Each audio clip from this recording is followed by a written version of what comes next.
ಇನ್ನು ಬೆಳಗಾವಿಯಲ್ಲಿ BMW car ಅಪಘಾತ ಪ್ರಕರಣಕ್ಕೆ ಸಂಬಂಧಪಟ್ಟ ಹಾಗೆ ಗೋವಾ ಶಾಸಕನ ಪುತ್ರನನ್ನ ಇದೀಗ ಪೊಲೀಸರು ವಶಕ್ಕೆ ಪಡೆದಿದ್ದಾರೆ.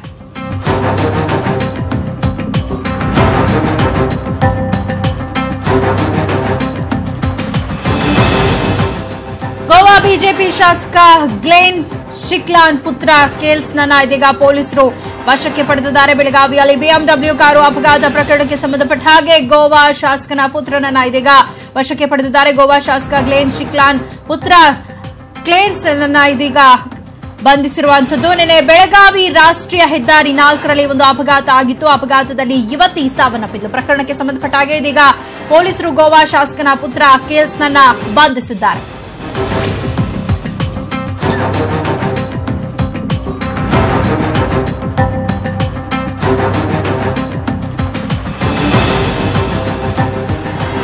ನಿನ್ನೆ ಬೆಳಗಾವಿಯಲ್ಲಿ ಬಿಎಂಡಬ್ಲ್ಯೂ ಕಾರು ಅಪಘಾತಕ್ಕೀಡಾಗಿತ್ತು. ಪ್ರಕರಣದಲ್ಲಿ ಯುವತಿ ಮೃತಪಟ್ಟಿದ್ಲು. ಈ ಪ್ರಕರಣಕ್ಕೆ ಸಂಬಂಧಪಟ್ಟ ಹಾಗೆ ಗೋವಾ ಶಾಸಕನ ಪುತ್ರನನ್ನ ಇದೀಗ ಪೊಲೀಸರು ವಶಕ್ಕೆ ಪಡೆದಿದ್ದಾರೆ. ಗೋವಾ ಬಿಜೆಪಿ ಶಾಸಕ ಗ್ಲೇನ್ ಶಿಕ್ಲಾನ್ ಪುತ್ರ ಕೇಲ್ಸ್ನನ್ನ ಇದೀಗ ಬಂಧಿಸಲಾಗಿದೆ.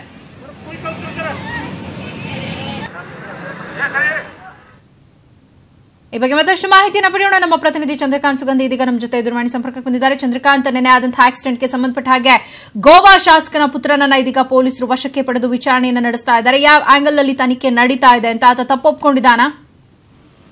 ಖಂಡಿತ ಬೆಳಗಾವಿಯ ರಾಷ್ಟ್ರೀಯ ಹೆದ್ದಾರಿ 4ರ ಮೇಲೆ ಒಂದು ಅಪಘಾತ ಸಂಭವಿಸಿತು. ಸಂಜೆ 5 ಗಂಟೆ ಸುಮಾರಿಗೆ ಏನು ಬೆಳಗಾವಿಯ ಗಾಂಧಿನಗರ ಬಳಿ ಒಂದು ಬಿಎಂಡಬ್ಲ್ಯೂ ಕಾರ್ ಡಿಕ್ಕಿಯಾಗಿ ಯುವತಿ ಸ್ಥಳದಲ್ಲೇ ಮೃತಪಟ್ಟಿದ್ದು. ಇನ್ನಿತರಿಗೆ ಗಂಭೀರ ಗಾಯವಿತ್ತು. ಪ್ರಕರಣ ಸಂಬಂಧಪಟ್ಟಂಗೆ ನಿನ್ನೆಯಿಂದಲೂ ಕೂಡ ಬೆಳಗಾವಿ ಸಂಚಾರಿ ಪೊಲೀಸ್ ತನಿಖೆಯನ್ನು ಆರಂಭಿಸಿದ್ದಾರೆ. ಇದೀಗ ಏನಂದ್ರೆ ಗೋವಾ ಮಾಪ್ತಾ ಕ್ಷೇತ್ರದ ಶಾಸಕ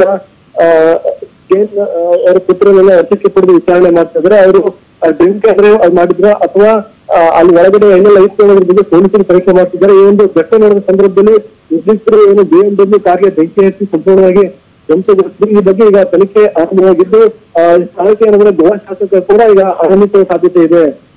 ಓಕೆ, ಪ್ರಕರಣಕ್ಕೆ ಸಂಬಂಧಪಟ್ಟಾಗ ಅಂದ್ರೆ ಕಾರ್ನಲ್ಲಿ ಅವರು ಒಬ್ಬರೇ ಇದ್ರ ಅಥವಾ ಬೇರೆ ಯಾರಾದ್ರೂ ಇದ್ರ, ಅವ್ರ ಜೊತೆಗೆ ಇನ್ಯಾರನ್ನಾದ್ರೂ ಪೊಲೀಸರು ವಶಕ್ಕೆ ಪಡೆದುಕೊಂಡು ವಿಚಾರಣೆ ನಡೆಸ್ತಾ ಇದ್ದಾರಾ, ಹೇಗೆ?